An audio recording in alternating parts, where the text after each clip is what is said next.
should I be thinking about fascia or muscles when I'm trying to stretch something? Which I thought was kind of a sort of a good question, actually. So for those of you that aren't as familiar with sort of anatomy, fascial anatomy, fascia is a little different than muscles just in that it serves a different purpose if you sort of pull the two apart, where fascial cells are designed to kind of hold your shape, and then also to be able to change, but not quickly the way muscle cells are. So muscles contract, right, and move our bones around. Fascia doesn't move your bones around. So they're very different in that way. And I preface what I'm saying with that because what I'm going to say is that they're actually more similar than different in that they're intertwined. So there's not as clear of a separation between fascia and muscles as one might think if you haven't looked at this before. So the fascia, it's across your body. If you look at like your anatomy atlas, you'll see like white in places where there's big sort of conglomerations of fascia. You'll see them drawn or photographed with white, so you'll see red muscle and then white over it, and that's the fascia. But what really happens is the fascia is kind of interwoven into the muscles.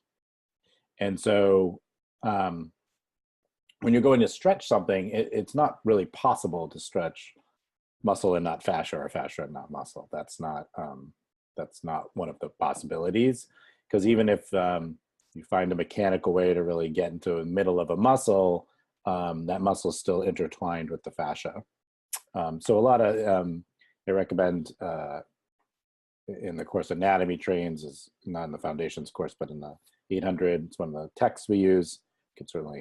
I would recommend it for anyone studying yoga therapy. But you see how basically muscle to muscle to muscle to muscle, like fascia connects across the body. So, the thinking about them differently is more about technique. So we use more of a, for fascia, I'll start with muscles. For muscles, you use more of a specific, I'm going to extend this muscle and I'm going to hold it there. There's one technique, right, to stretch it so that the cells reprogram. And you can do that with fascia too, and where you like move the limbs and you get some tension on that fascia that gives it some input, and then those cells change. But what would be different is you can also get fascia to hydrate and sort of reshape by giving it almost kind of any kind of input, which includes pressure. So if you kind of take your hand on the middle of someone's bicep or ball or something and you just squish it for a while, the bicep is not going to get longer.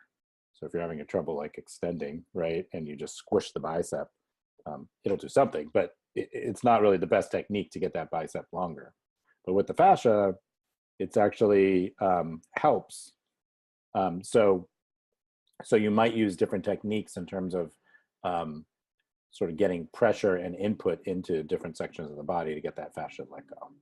So that's the difference. The other difference is not totally different, but when you think of fascia, you think about it as a slower moving group of cells. They tend to reprogram at a slower rate.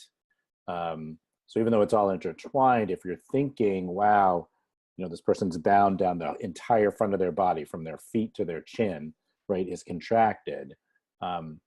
One thing you might think about is, going in the other direction and leaving them there for a much longer time than you would have to with muscle cells. So let's say instead of a minute or two, you're thinking, like 5 minutes or 10 minutes, right, to change the fascia. And the way that would come into play is where you stretch muscles a lot and you're still not getting the results you want in terms of range of motion and deconstructing. So you would start thinking about fascia and then start doing longer techniques. So the style that's popular now that sort of highlights this is yin yoga, where you're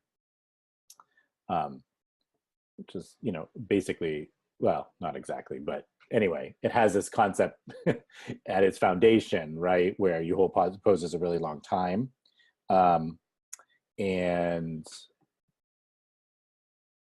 you are hoping that over time, doing that over and over and over again, that the fascia reshapes itself. So that's probably why it's so popular in the yoga world, is because it's sort of specifically thinking about that versus, let's say, a vinyasa technique where clearly muscles and fascia are getting moved and input and stretching, but you're not holding them really long enough to really reshape the fascia. So,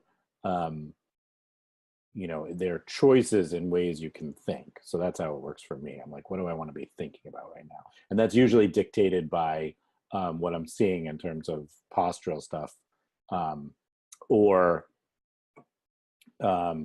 if I lengthen certain muscle groups and I don't get the results I want, like the person doesn't feel better, then I start thinking maybe across the body more. So yoga is particularly good at doing that sort of naturally, because, you know, in our sequences, whatever style you practice, right, there's lots of bottom to top, can't see my feet, but, you know, warrior one or whatever, right, like back foot all the way out, those hands, there's like lots of lines being affected fascially.